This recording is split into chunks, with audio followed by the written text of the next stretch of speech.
Bienvenidas, nuestra audiencia. Pasamos un fin de semana largo, rico, descansado y otros trabajamos en la casa.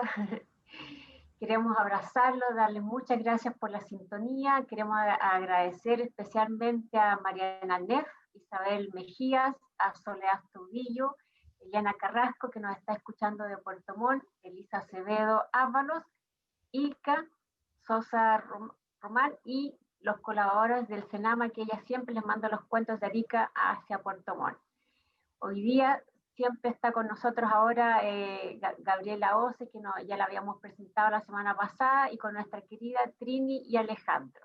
Estamos en la radio Yo Soy Digital Chile. Adelante, Trini, ¿qué nos trae esta semana? Hola, amigos. Yo quiero hoy día comentarles la sorpresa con que nos inauguró la semana pasada el mundo literario por el Premio Nobel de Literatura. Yo debo reconocer que no la conocía y les quiero mostrar la imagen de esta mujer. Ella es Louise Elizabeth Gluck.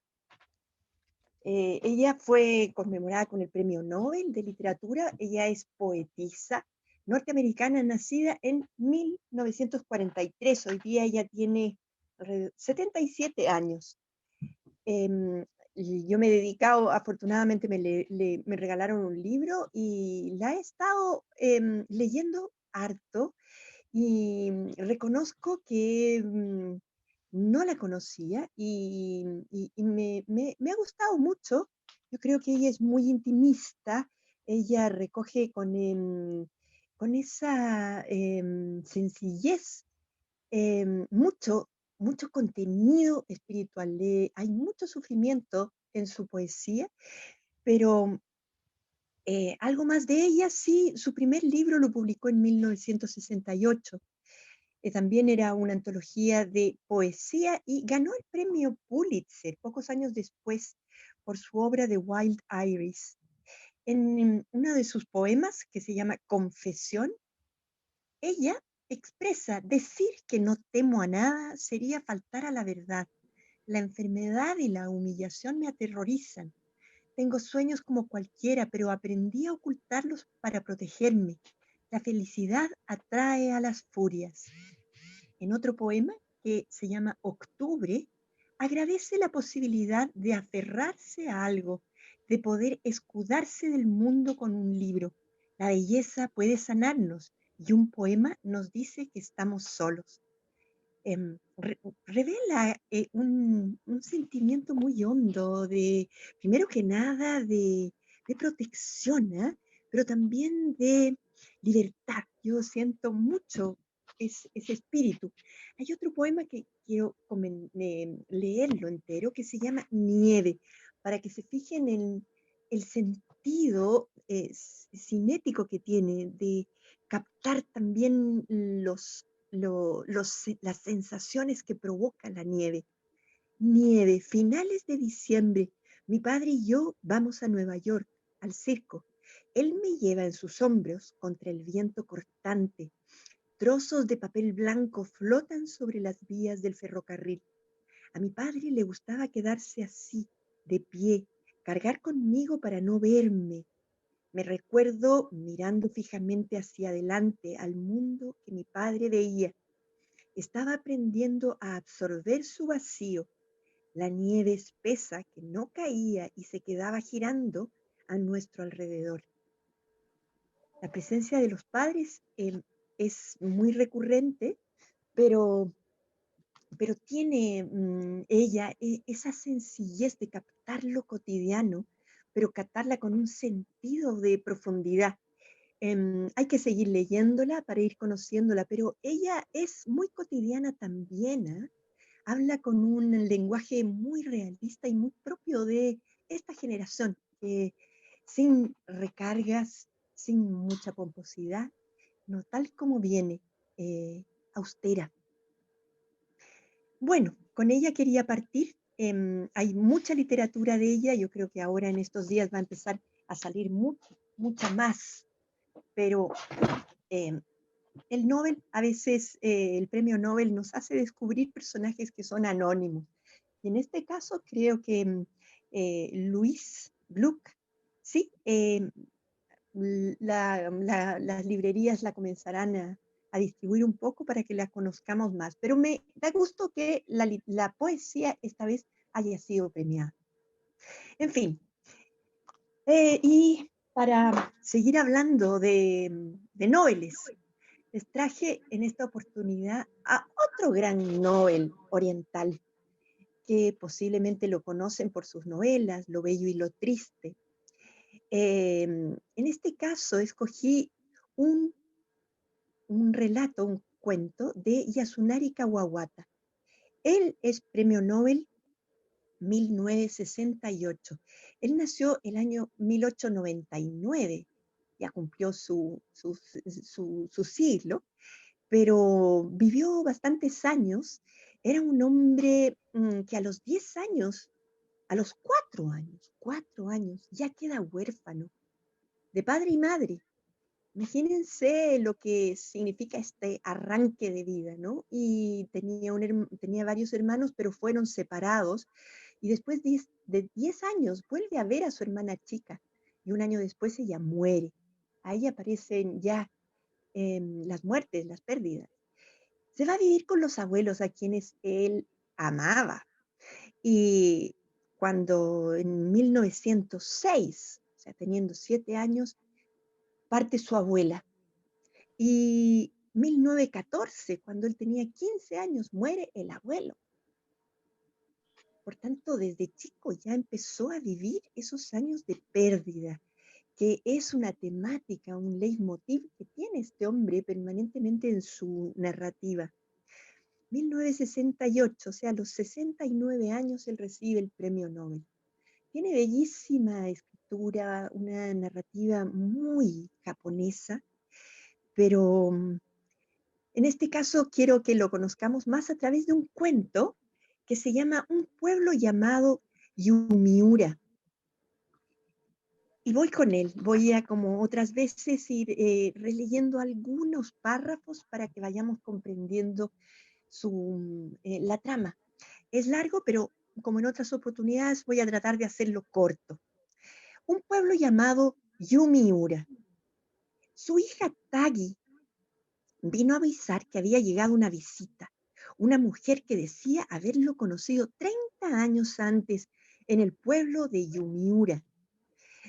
Kosumi era escritor. Justo en ese momento había 3 visitantes en la sala. Los 3 estaban conversando juntos. La cuarta visitante se arrodilló en el corredor de afuera. Ahora mi apellido es Murano, pero, le comentó a él, nos conocimos. Cuando nos conocimos era Tai, mi apellido de soltera. Estaba entrando en los 50. Su entusiasmo contrastaba con la seriedad de Kosumi, que la miraba intentando recordarla. A todo esto, Kosumi se mostraba confundido, pero también preocupado por su falta de memoria. Sus ropas estaban usadas, pero no hacían pensar en una familia venida a menos.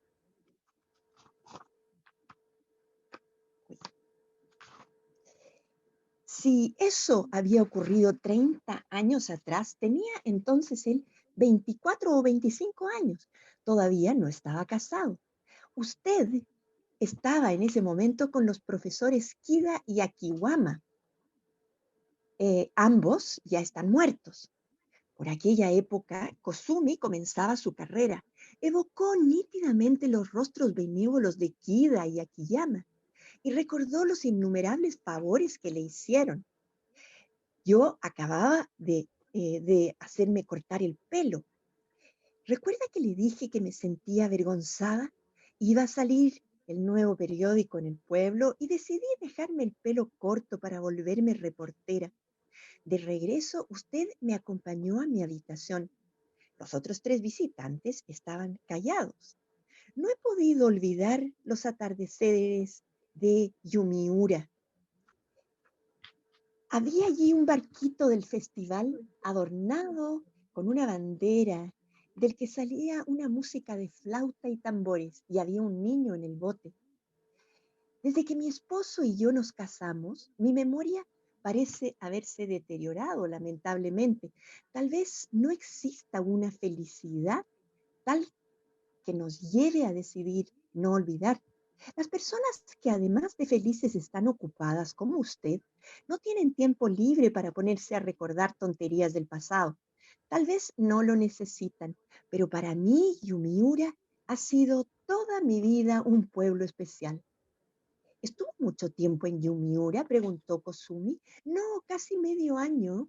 Después de haberlo conocido a usted, fui a Numatsu a casarme.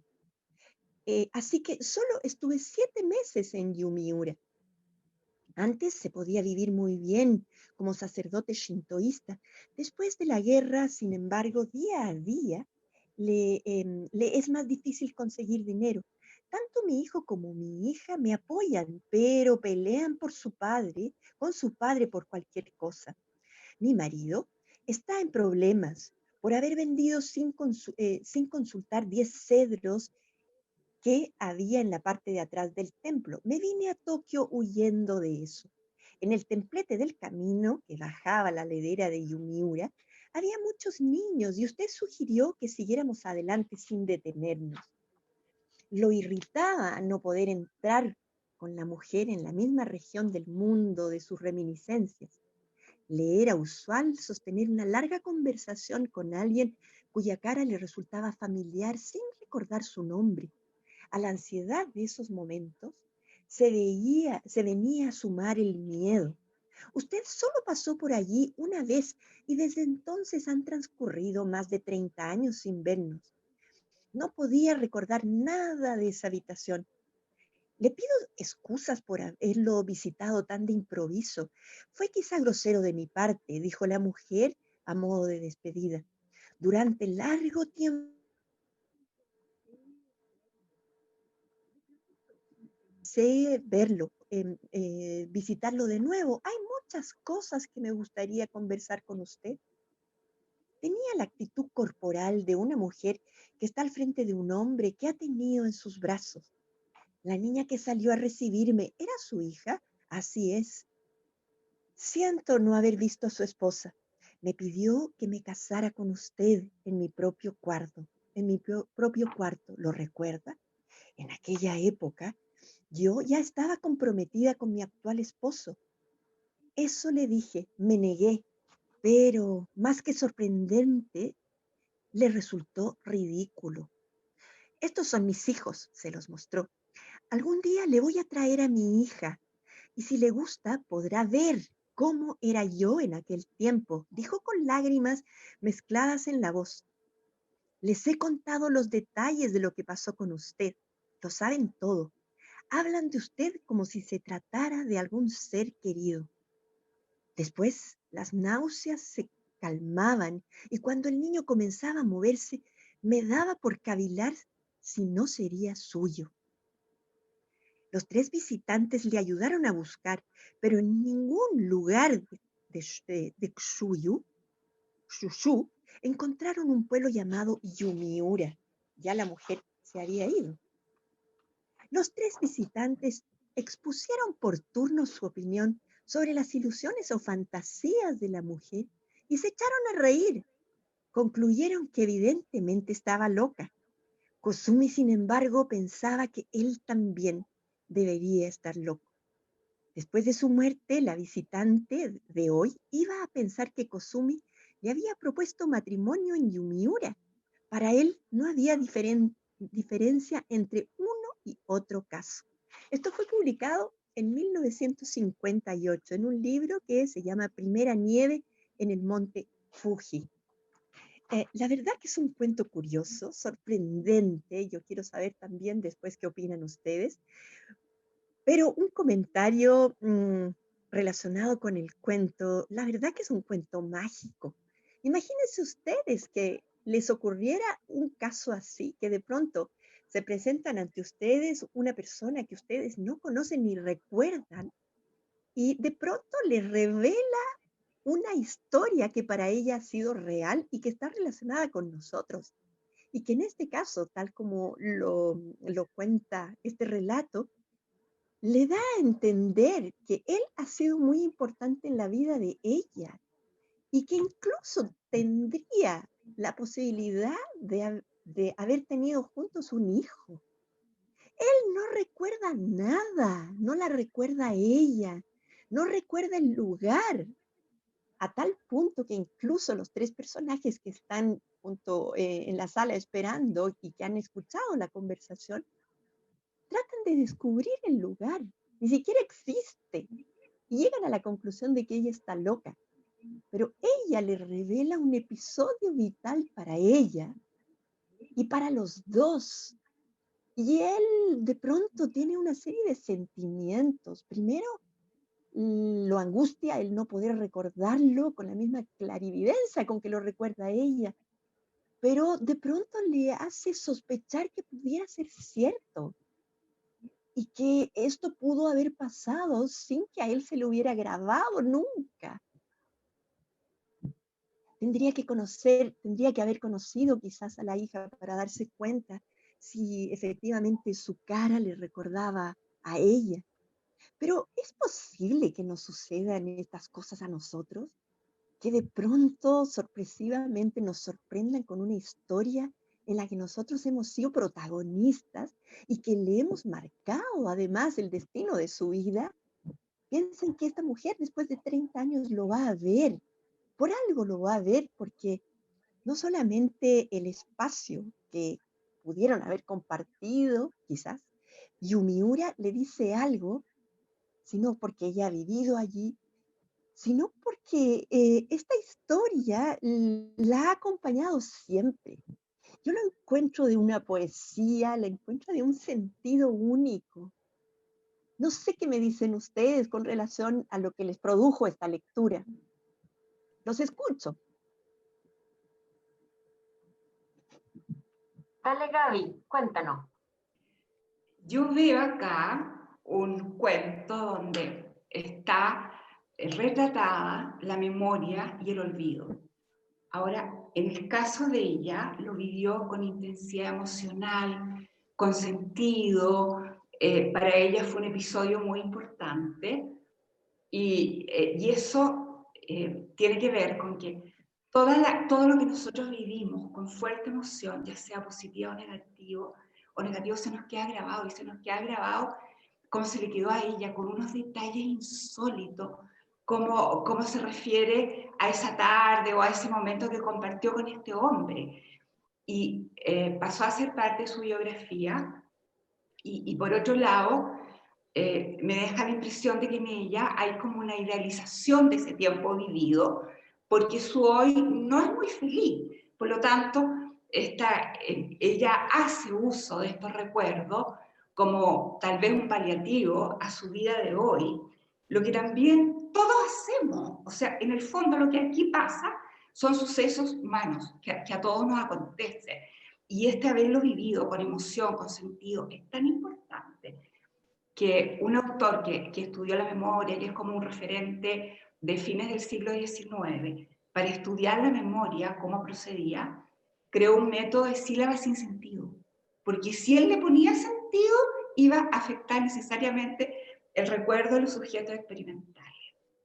Y en él se ilustra otro fenómeno que es complementario y que también es súper necesario, que es el fenómeno del olvido. Nosotros necesitamos olvidar, no podríamos recordar todo lo que hemos vivido porque no habría lugar al hoy, porque nuestra mente sería un caos. Entonces, él es como el paradigma del olvido y olvidó, yo creo que un poco más allá de este típico los caballeros no tienen memoria, él sintió como un genuino olvido de lo que vivió. Es un cuento demasiado lindo, sutil, delicado, en lo que sugiere y en lo que plantea. A mí me encantó. Gaby, déjame preguntarte, ¿tú hubieras dicho que ella estaba loca por el No, hecho que, por ejemplo, no existiera el lugar? yo creo que esa fue una metáfora del autor. Además que eso a mí me da como me lleva a pensar que nosotros construimos nuestra realidad internamente también.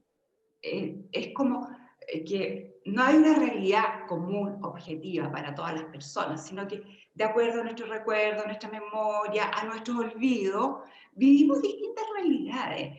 Yo creo que el autor dice de manera maravillosa, como es el arte, nos muestra esta realidad de que en realidad la realidad no es una sola y que la física cuántica hoy día como que lo está lo está estudiando, lo está develando.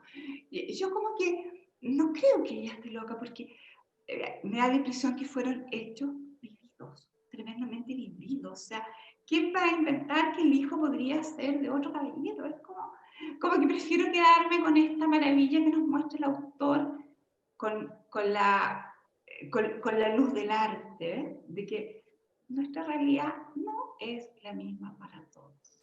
Y una pregunta más.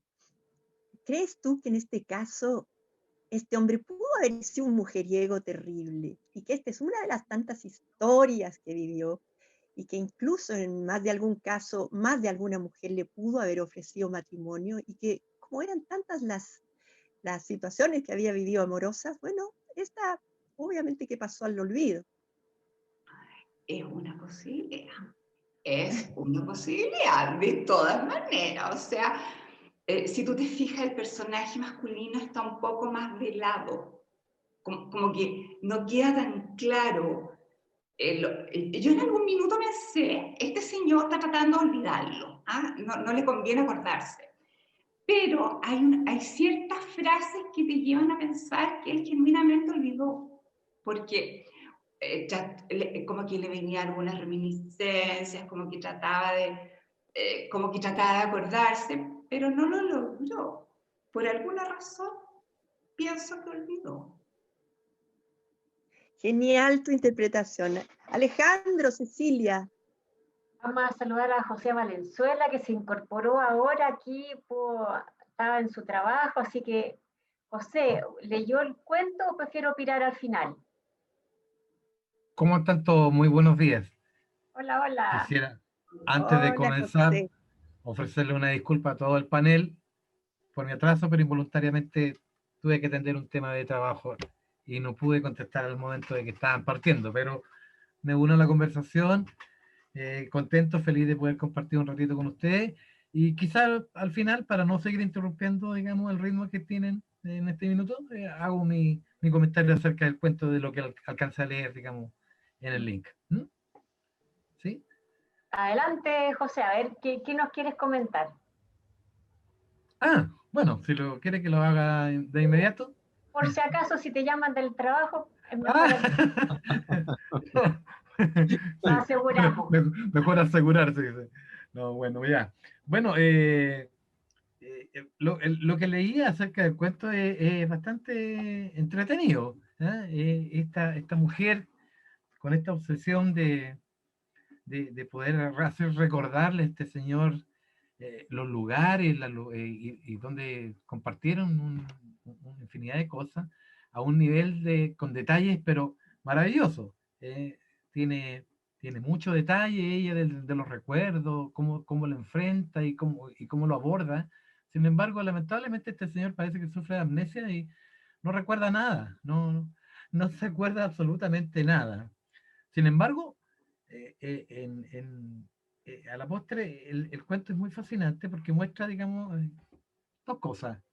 Una mujer que está llena de detalles, llena de recuerdos, y eso es maravilloso, poder construir, digamos, un mundo tan detallado y tan, no sé cómo podríamos llamarlo, pero tan enamorado, tan finamente guardado en sus memorias que la hace realmente notable. Es una cosa maravillosa poder tener ese tema, ese aspecto, digamos, de los seres humanos donde podemos guardar un nivel de detalle y con el cuidado que se tiene que tener cuando uno lo hace, digamos, de la forma en que lo hace ella, tan enamoradamente como está. Y por otro lado, tenemos este señor que por ahí, como alcancé a escuchar a la señora Gabriela por ahí, con la señora Trinidad en el comentario de que a lo mejor este señor, no sé, pero era tan vividor, y tuvo tantas experiencias más o menos parecidas que a lo mejor lo hace, digamos, un personaje realmente fascinante, un personaje que puede estar, digamos, en los cuentos y se puede armar y construir muchas cosas con este personaje. Muy bonito el cuento, me gustó, entretenido, y me gustaría seguir escuchándolo a ustedes para ir alimentándome y retroalimentando, digamos, el aspecto y la visión que tengo acerca del cuento. Pero eso a priori de lo que puede ver, leer. Gracias, José. No, nos encanta de aquí siempre con el panel tener distintos puntos de vista y me voy a tomar de varias palabras de Gaby, de Trini y de José. Ella de una manera armoniosa le va diciendo, y te acuerdas de esto y pasó este detalle y tú fuiste a la habitación y estaban tales y tales personas, pero ella en ningún minuto hizo un reproche, una mala palabra, un mal gesto, al contrario, fue contando una historia agradable y que aparentemente para ella fue un momento bastante agradable, no sé si romántico, por ahí dio a entender algo, o yo lo quise entender, pero nunca un reproche, no le dijo nada, mira, tú hiciste algo, me dejaste botar, no, ella entendió que en ese momento se hizo algo, me parece que estuvieron juntos, y le fue retratando de a poco, porque yo creo que ella le vio la cara a él de sorprendido. Y se me imagina que le iba relatando, pensó que al contarle una cosa se iba a acordar inmediatamente y no se acordó. Y le fue contando otra y otra y otra. Y yo creo que este señor eh, como que se iba recordando, pero que no, pero a la vez no. No sé si estaba la señora cerca, es un rollo que me paso yo, y él no quería delante de sus otros pacientes o clientes, no sabía el final de lo que la señora le iba a decir, pero esta chica la sentí menudita, femenina, con harta armonía, con harta delicadeza, como dice José, una fineza en decirle las cosas a él, pero ella veía que a la larga no se estaba acordando y él eh, en esta situación incómoda de su pasado y hasta negar el pueblo, que el pueblo no existía y que las otras tres personas que estaban atentamente escuchando dijeron, no, esta señora está loca, no existe el pueblo. Y bueno, y ella le cuenta que yo creo que él descansó cuando ella le dijo que estaba casada, que se había casado al mes siguiente, que había tenido sus hijos, y pero que había una foto que ella le quería dejar a él. Entonces, si le quiso dejar esa foto es porque esa guagua era de él. Y ella salió al paso porque se casó al mes siguiente. Pero claro, parece que un señor ahí que el, no sé si vividor, pues yo creo que es una fase que se pasa cuando son lolos y se hacen cosas entretenidas, pero ella en ningún minuto fue a reprochar, sino que fue a contarle algo que hubo entre ellos dos y parece que ella no se pudo olvidar hasta ahora. No sé qué te parece a ti, Alejandro. Debo confesar que fui testigo de una conversación muy parecida cuando era pequeño. Yo tenía un vecino que era muy cercano en verdad, y yo una vez jugando con su hijo en el patio de su casa, fuimos a abrir la puerta, estaban tocando la puerta y entró una señora. Y esa señora, nosotros nos fuimos a jugar, recuerdo, y hubo mucho escándalo ese día, mucho escándalo ese día, con la mamá de mi amigo. Y era porque esta señora le fue a contar que tenía un hijo de su papá. Obviamente que el relato era muy distinto, en un contexto mucho más complicado, pero dado ese contraste, recalco como la finura de la señora, que en verdad no le fue a reprochar nada, sino que, como tú decías, Cecilia, le fue a decir algo que había ocurrido entre ambos, y eso lo hace como interesante, al menos para mí. Pude ser testigo de una historia muy parecida, pero donde vi como gritos y cosas por el estilo. Tampoco es muy amable que alguien le vaya a decir que tiene un hijo, estaba la señora ahí, como complicado. Y la intensidad también, como esa cosa que bien decías tú, Gabriela, me llamó mucho la atención el tema de la intensidad, este tema de la memoria y el olvido, como bien dijiste tú. Encontré un relato bonito, interesante, me acordé de una experiencia que tuve, fue muy cortita, pero si me hubiera puesto ahí en ese lugar, en verdad creo que el tipo no se acordaba. Es interesante, y en ese sentido también es como, es como rescatar los detalles, los detalles. Y también quiero aprovechar a saludar a José. Pepe, bienvenido. Muy Muchas bien, gracias, Alejandro. Bienvenido. te habíamos Muchísimas extrañado. gracias. Gracias, gracias, yo también lo he extrañado, pero lo leo siempre, así que ahí estoy siempre. Así que eso en verdad, rescato eso, como la finura de la señora o niña que fue y contó algo que sin reproche le fue a decir lo que había pasado. Eso. Sí, bueno, me encanta escucharlos. Lo mismo, los saludo, José, bienvenido y le agradezco su comentario. Yo creo que tenemos que también recalcar algunos temas más, Gracias. ¿no? Bueno, ¿hasta qué punto? ¿Hasta qué punto lo que uno recuerda no es distorsionado por la mente también, ¿no? Muchas veces el tiempo ayuda a que las cosas cambien en la mente de uno. Y por otro lado, también hay que pensar en cómo funcionan los recuerdos en dos personas, una misma situación, cómo la vive uno y el otro. Eso es interesante comentarlo. Yo lo pienso a nivel familiar. Es posible que todos hayan vivido una situación como la que les podría plantear. Un recuerdo de uno de los hijos en la infancia, es muy posible que otro de los hermanos jamás lo haya vivido de la misma forma.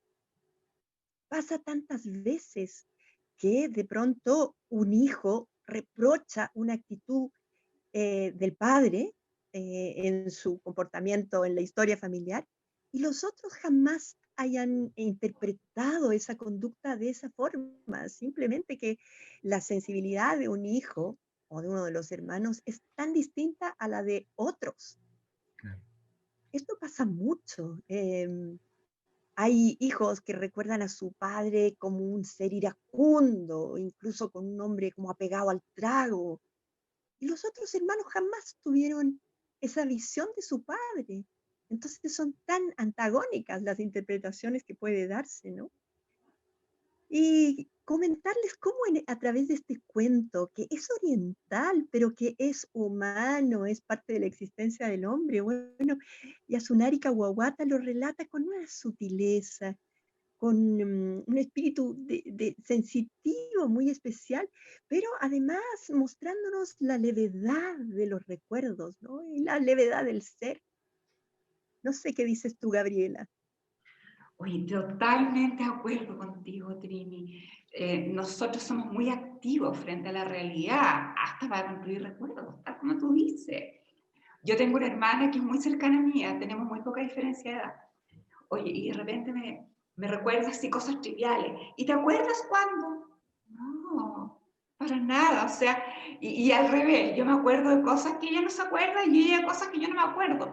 Entonces, muy bonito porque me ayuda y seguramente yo también le ayudo a ella como a completar la historia, a completar la vida, a hacerla más rica, juntando los recuerdos tanto de ella como los míos. Oye, yo les voy a contar una historia a raíz de lo que está contando la Trini.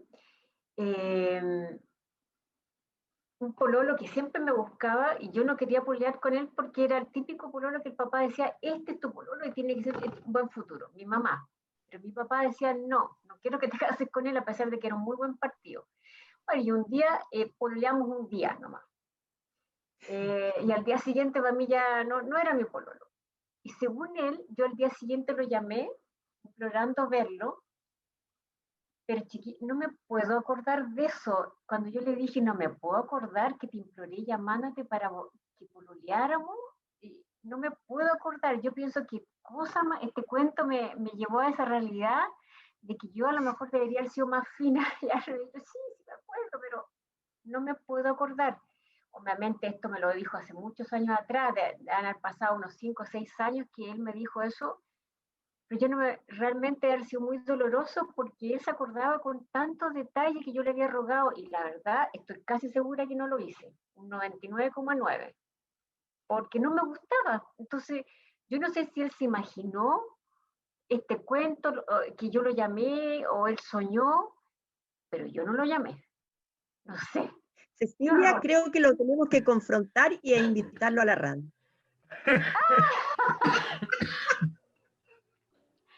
Yo creo, pero voy a ser fina en ese caso. Voy a decirle sí, me acuerdo y yo lo hice porque en realidad es terrible como le pasó a esta niña que ella le decía a él, ¿y te acuerdas de este día que fuimos a la habitación, que hay una celebración, que había esto, estaban 3 personas más, le dijo los nombres y él no se acordaba? Claro, es muy, a lo mejor, claro, para ella fue muy importante, pero para él no. Ahí está la clave del recuerdo. Lo que dice Trini, la Gaby, ahí está la clave de todo esto. Entonces, pero a mí me pasó. Yo no me acuerdo de llamado a este chico y él sí se acordaba. Entonces, estoy en la disyuntiva, ¿lo llamé o no lo llamé? Yo estoy segura que no, porque yo no quería pololear con él. No sé qué pasó. ¿A alguien Pero le ha también está pasado?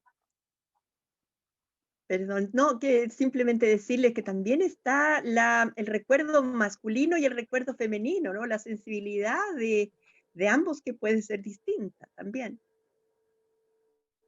Oye, otra cosa que yo pensé también fue en los traumas, porque el recuerdo de ella es muy feliz, es un recuerdo lindo, que lo vivió bajo intensa emoción, eso estamos seguros, porque cuando hay una vivencia intensa emocional tiende a configurar un recuerdo.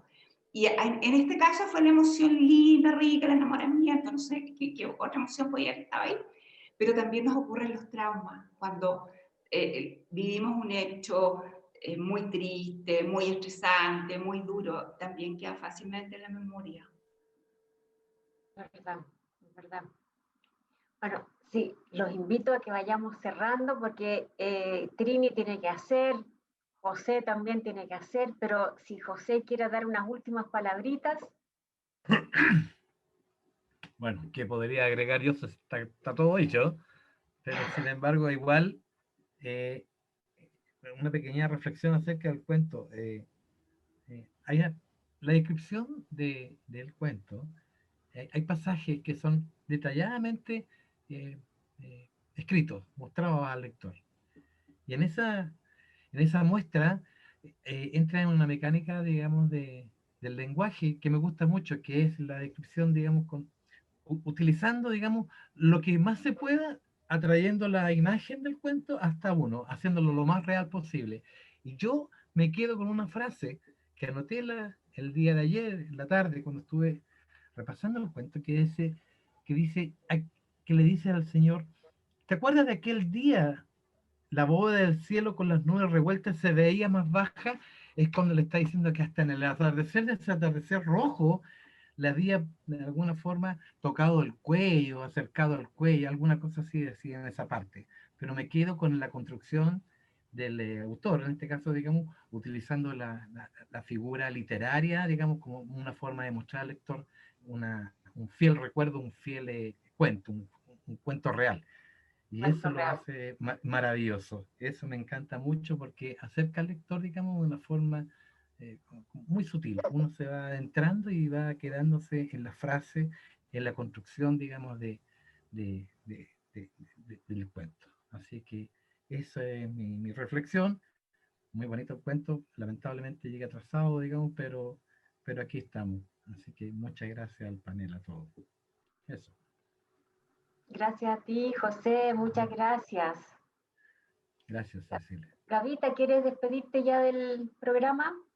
Muchas gracias, lindo cuento. Fue un panel muy entretenido. Lo disfruté mucho. Gracias. Trini. Sí, también agradecerles a a las personas que estuvieron hoy. Les sacamos partido y creo que es un cuento que obviamente Yasunari Kawabata nos regala para pensar un poco en nuestros recuerdos. A veces es tan bueno acariciarlos, ¿no? No se trata de vivir pegados en ellos, pero muchas veces nos dan mucho más sentido. Gracias a ustedes y nos vemos la próxima semana. También agradecer por la presencia de hoy de todos ustedes, muy lindos comentarios, en verdad muy feliz, muy contento de ser parte de esto.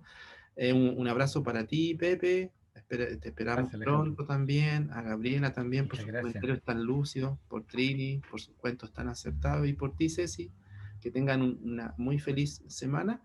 Y a todas las personas que nos escuchan, escríbanos, escúchennos y les deseamos una muy feliz semana.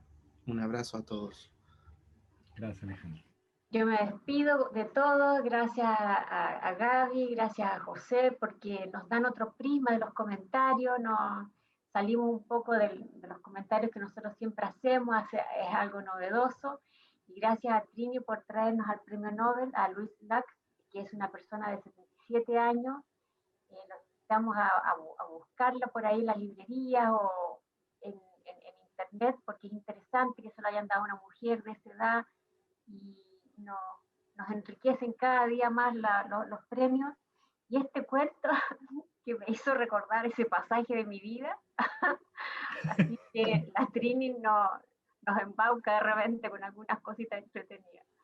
Muchas gracias, siguen en nuestro canal de YouTube haciendo los comentarios, gracias a nuestro auditorio y que tengan una feliz semana. Chao, chao. Un abrazo. Gracias.